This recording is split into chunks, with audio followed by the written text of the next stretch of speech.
मेरा इस सदन के माननीय सदस्यों से आग्रह है कि आप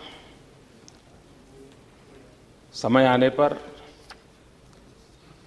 अवश्य राजनीतिक टिप्पणियां करें। भारतीय जनता पार्टी वहां पर सरकार में हिस्सेदार हैं, इसके लिए आप उसकी भरपूर आलोचना भी करें और वो आपका हक भी है और होनी भी चाहिए। लेकिन हम ऐसा न करें कि देश की एकता के संबंध में हमारे भिन्न स्वर हैं। ये मैसेज न दुनिया में जाना चाहिए, न कश्मीर में जाना चाहिए, न देश में जाना चाहिए। और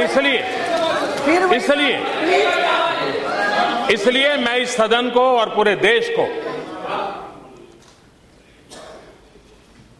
विश्वास दिलाना चाहता हूं कि सरकार ऐसी किसी भी हरकतों को स्वीकार नहीं करती है।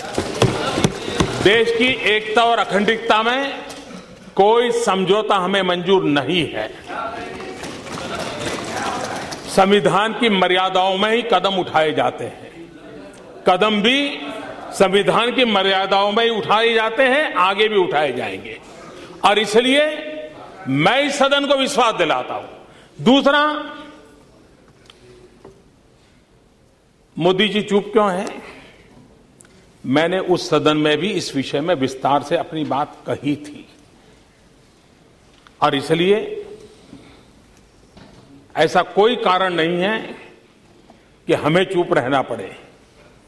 हम इन विषयों में वो लोग हैं जिन्होंने इन्हीं आदर्शों के लिए श्यामा प्रसाद मुखर्जी को बलि दिया है। और इसलिए कृपा करके हमें देशभक्ति मत सिखाएं। कृपा करके हमें देशभक्ति मत सिखाएं। और वे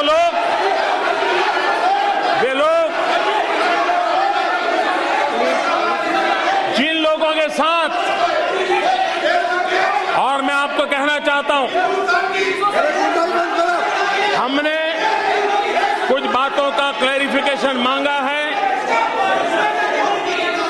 और जैसे माननीय गृह मंत्री जी ने कहा, वो क्लैरिफिकेशन आने के बाद,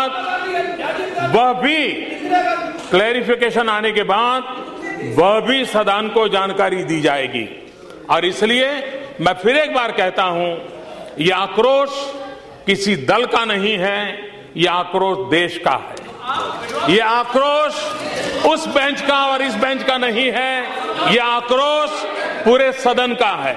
और हम एक स्वर से अलगाववादी ताकतों को, अलगाववाद को समर्थन करने वालों को और कानून का दुरुपयोग करने वालों को हम हमारा आक्रोश अभिव्यक्त करते हैं। और आने वाले दिनों में सदन जो एकता और अखंडता के लिए प्रतिबद्ध है, उसके लिए जो भी आवश्यक कदम उठाने होंगे, ये सरकार उठाएगी।